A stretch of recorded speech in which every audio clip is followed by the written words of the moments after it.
Is anybody been involved in relationship with anybody that you just keep pouring, and it's as if you are doing nothing? Wave your hand if you understand what I'm talking about. Wave it again. Yeah, look at your neighbor and say, we are many. The greatest frustration in life is to be in relationship with an unlovable person. And one of the signs of an unlovable person is that no amount of love received is ever enough. You know why, sir? There are people with broken hearts. Let me show you this. This is Silver Queen. Amazing girl. I love her so much. I'm just the love enthusiast. I'm truly in love. I'm always pouring love into her. I speak words of affirmation. I give. I spend time. And I'm not tired of pouring. But there's a little problem. The little problem is one of the days we're just having some little conversation, some heated conversation, and some little pressure points evolved. And they say, what have you done for me? I still chose to. I said, maybe she was angry.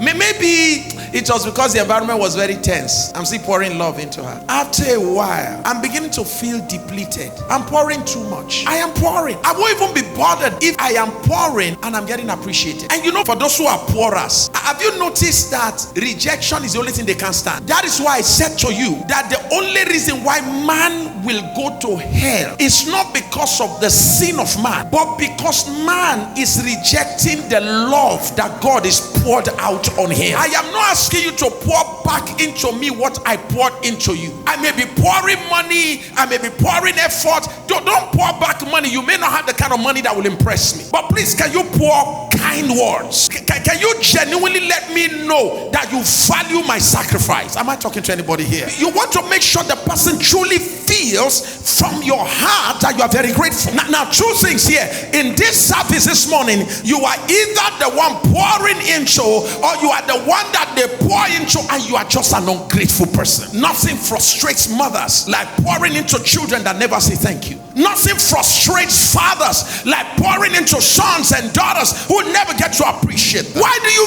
think, sir, that the protocol of access to God's presence is coming into his presence with what? With thanksgiving and with what? Praise. Why is it a protocol? Because the one that pours does not like it when you keep receiving and you never say thank you. Here's where the challenge lies. Unlovable people find thank you and sorry difficult to offer. Unlovable, broken, battered people whose hearts have been damaged by life, who are dysfunctional from childhood, those who have been emotionally emasculated, emotionally damaged, those who have been completely thwarted from childhood. The word thank you, when they are going to give it to you, you must have paid a big price. So how do you know somebody that's not emotionally healthy? Few words that are difficult to say. Sorry, thank you, forgive me. Please help me look at your neighbor and say to your neighbor, there's an end to pouring.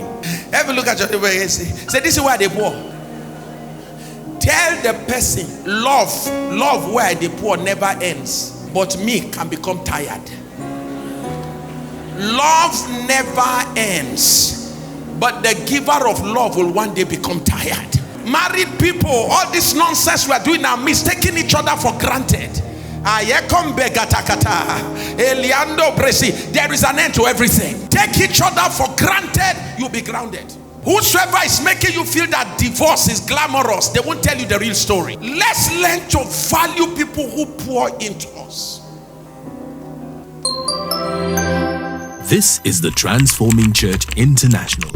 One church making global impact.